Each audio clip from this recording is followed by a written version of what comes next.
எல்லோருக்கும் வணக்கம். எண்ணங்களால் உருவாகக்கூடிய ஐடியாக்கள். இந்த ஐடியாக்களை ஒரு பேப்பரில் எழுதி கொள்ளுங்கள். எழுதியதை செயலாற்றுங்கள்.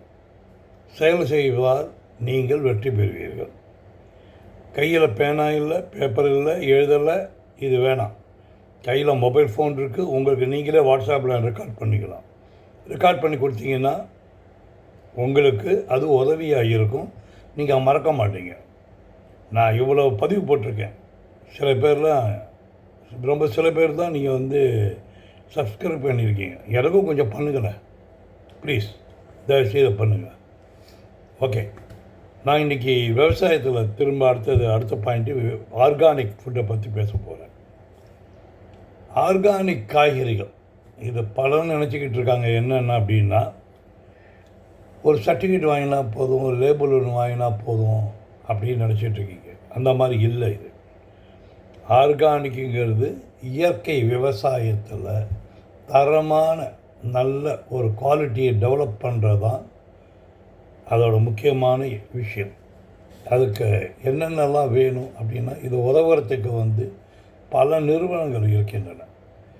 எந்த காலத்தில் எதை பயிரிடுவது, மண்ணோட தன்மை என்ன, எந்த காலத்தில் எதில் பயிரிடுற மாதிரி மண்ணோட தன்மை என்ன, எந்த காய்கறிகளை போடலாம், எந்த விதமான காய்கறிகளை போடலாம், என்ன மாதிரி பயிரிடலாம், இது மாதிரி சொல்லித்தரத்துக்கு நிறைய பேர் வந்துட்டாங்க.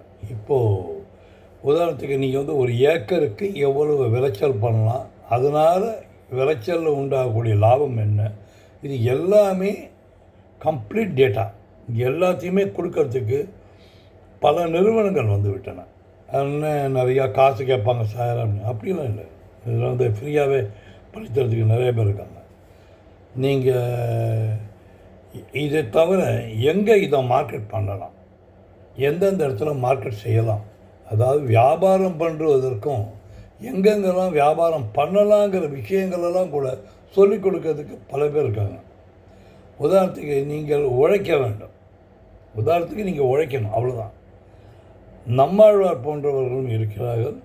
ஐஐடி போல் இருக்கும் நல்ல இன்ஸ்டிடியூட் உங்களுக்கு உதவுறதுக்கு காத்துட்ருக்காங்க.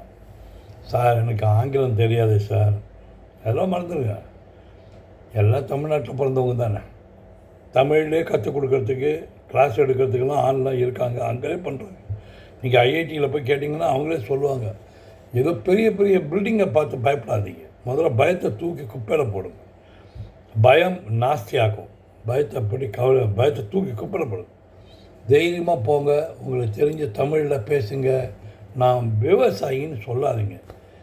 இதை நெஞ்ச நிறுத்தி இந்த நாட்டுக்கு சோறு போடுறோண்டா நான் அப்படின்னு தைரியமாக சொல்லுங்கள். இதை இன்றைக்கி ஆர்கானிக் ஃபுட்டுங்கிறது இன்றைக்கி ரொம்ப முக்கியமான, அதாவது ஒரு மறுக்கப்படாத உண்மை என்னென்னா, இது ரொம்ப அவசியமாக போயிடுச்சு. எல்லா இடத்துலையும் கண்ட ஃபர்டிலைசர், பெஸ்டிசைடு, அதாவது பூச்சி மருந்தெல்லாம் போட்டு அதாவது இந்த பூமியோட தன்மையை அழிச்சிட்டாங்க. அதையெல்லாம் இப்போ அதை மாற்றணும் அப்படிங்கிறது கவர்மெண்ட்டும் ரொம்ப முனைப்பாக இருக்குது. அதுக்கு வேண்டிய உதவிகள்லாம் நிறையா பண்ணிகிட்ருக்காங்க. இன்றைக்கி அதுக்கு எங்கெங்கெல்லாம் விற்கலாங்கிறதுக்கு நிறைய இடம் இருக்குது. German, Italy, Canada, Australia, Israel, Vietnam, New Zealand, Japan போன்ற பல நாடுகள் காத்துக்கிட்டு கிடக்குது. சந்தை என்பது நீங்கள் ஆச்சரியப்படுவீங்க. இந்தியாவில் மட்டுமே 3.56 மில்லியன் ஹெக்டேர் நிலம் இருக்குது. அதில் அத்தனையும் விவசாயம் பண்ணி கொழிக்கிறாங்க, நிறைய சம்பாதிக்கிறாங்க. ஆர்கானிக் உற்பத்தி ஆகிட்டே இருக்குது. மத்திய பிரதேஷ், ராஜஸ்தான், மகாராஷ்டிரா, யூபி போன்ற மாநிலத்திலாம் பார்த்திங்கன்னா விளையாடுறாங்க. இதை தவிர நீங்கள் தமிழ்நாட்டோட சிறப்பம்சமே சிறுதானியம் வேறு. சிறுதானியம் பற்றி கேட்கவே வேண்டாம். அந்த அளவுக்கு விவசாயம் செய்யப்படுகிறது. இப்போவும் பண்ணிக்கிட்டு இருக்காங்க. இப்போ புதிய வேல்யூ ஆடட் ப்ராடக்ட்டு, அதாவது மதிப்பு கூட்டு. இந்த மதிப்பு கூட்டு அப்படின்னா வேறு ஒன்றுமே இல்லைங்க. இட்லி இருக்குது, பொடி இட்லி இருக்குது. அதையே நாளாக கட் பண்ணி எண்ணெயில் பொரித்து ஃப்ரைடு இட்லி, இதுதான் மதிப்பு கூட்டு. வெறும் தோசையாக இல்லாமல் மசாலா தோசை, ரவா தோசை, அந்த சாதா தோசையிலேயே வந்து பன்னீர் போட்டு பன்னீர் தோசை, இதெல்லாம் தாங்க மதிப்பு கூட்டு வரி. மதிப்பு கூட்டக்கூடிய வரியில் மதிப்பு கூட்டக்கூடிய பொருள். அந்த பொருளை மதிப்பு கூட்டலாம், நல்லா பண்ணலாம். நீங்கள் இப்போ கடலை மிட்டாய் பண்ணிங்கன்னா கடலை மிட்டாயிலே பலவிதமான கடலை மிட்டாயெல்லாம் வந்து ஏலக்காயெல்லாம் போட்டுலாம் நிறையா வந்தாச்சு. அதெல்லாம் உபயோகப்படுத்துறதுக்கு நீங்கள் முயற்சி பண்ணணும். இன்றைக்கி சொந்த நிலத்தில் விவசாயத்தை பண்ணி நீங்கள் வந்து அது இயற்கையாக வருது, அதுலேருந்து நீங்கள் உழைக்கிறீங்க. அதை வந்து நீங்கள் வேல்யூ ஆடட் ப்ராடக்டாக ஏற்றினா இன்றைக்கி பணத்தை கொட்டலாம். நீ உழைக்க மட்டும் தயாராகிட்டால் போதும்.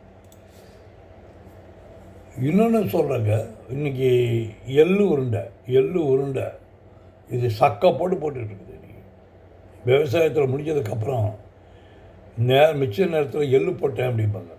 எள்ளு உருண்டை இருக்க ஹார்ட்டுக்கு அவ்வளோ நல்லது. அவங்க வந்து அவ்வளவு பேர் வந்து அந்த எள்ளு உருண்டையை சாப்பிட்றாங்க.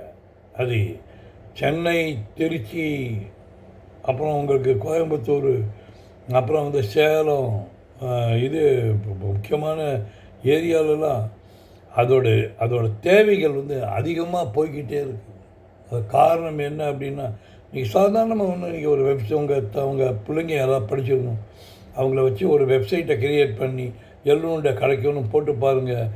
அது எப்படின்னா ட்ராக்னு ஒன்று இருக்குது. அப்படின்னு சொன்னால் உங்கள் பசங்க புரிஞ்சுப்பாங்க. அதை போட்டிங்க எள்ளுருண்டை அப்படின்னு போட்டிங்கன்னா அது எள்ளுருண்டை எங்கெல்லாம் போகுதோ அந்த இடத்துக்கு போயிடும். ஸோ யார் எள்ளுருண்டையை தேடுறாங்களோ அந்த இடத்துக்கு தானாக போயிடும். உங்களோட மொபைல் ஃபோனை கொடுத்தீங்கன்னா கூகுள் பே வழியாக பணம் வந்துடும். பேக் பண்ணி அழகாக அவங்களுக்கு நீங்கள் சப்ளை பண்ணிட்டு போயிடும். கொய்யாப்பழம் எனக்கு ஒரு நண்பர் அனுப்புகிறாரு. பரிக்கல்லேருந்து இருக்குது, வேலூர் பக்கம், விழுப்புரம் பக்கத்தில் இருக்கா பரிக்கல்லேருந்து. அவ்வளோ டேஸ்ட்டாக இருக்குது, அவ்வளோ வாசனையாக இருக்குது. அது எப்படி வந்துன்னா, அவர் வந்து கொய்யாப்பழத்தில் போட்டிருக்காரு. அவர் பொண்ணு வந்து 9ஆம் கிளாஸ் தான் பிடிக்குதோ. அது வந்து ஆஷ் போட்டு கற்றுக் கொடுத்துருக்கு. அதோட நிலைமை என்ன அப்படின்னா, இன்றைக்கி அவர் கிட்டத்தட்ட ஒரு நாளைக்கு 10,000 20,000 ரூபாய்க்கு கொய்யாப்பழ சீசனில் வந்து விற்றுட்ருக்காரு. எந்த விதமான இதுவும் போடுறதில்லை, அதாவது உரங்களும் எதுவும் போட மாட்டார். இயற்கை விவசாயத்தில் தான் பண்ணுறாரு. நம்ப மாட்டீங்க, வீட்டுக்குள்ளே கொய்யாப்பழத்தை வச்சா அவ்வளோ வாசனையாக இருக்கும்.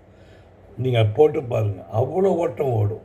நீங்கள் சின்ன பசங்களை நீங்கள் சரியாக கேட்டு, தம்பி இதை இப்படி பண்ணுண்டா அப்படி பண்ணுண்டா அப்படின்னு நீங்கள் கேட்டிங்கன்னா நிறையா பேர் இருக்காங்க உதவி செய்கிறதுக்கு. அதுவும் விவசாயி இல்லை, நாட்டுக்கு சோறு போடுறவன் அப்படின்னு நீங்கள் சொன்னீங்கன்னா நீங்கள் தைரியமாக இறங்கலாம். நாட்டில் எல்லா இடத்துலையும் உணவு தேவையில்லாத இடமே கிடையாது. நல்ல குவாலிட்டியான ப்ராடக்ட் கொடுத்தா உங்களை தேடி ஆள் வருவான். சீசன் பை சீசன் உங்களை தேடி வருவாங்க. நம்பர் ஒண்டி நீங்கள் உங்களோட கூகுள் இதை மட்டும் ஒழுங்காக கூகுள் பேயோ இல்லைன்னா இந்த பேடிஎம்லாம் இருக்குது, அதெல்லாம் நீங்கள் ஆக்டிவாக எப்போவுமே வச்சுங்க. உங்கள் வெற்றி உங்கள் கையில், கவலையப்படாதீங்க.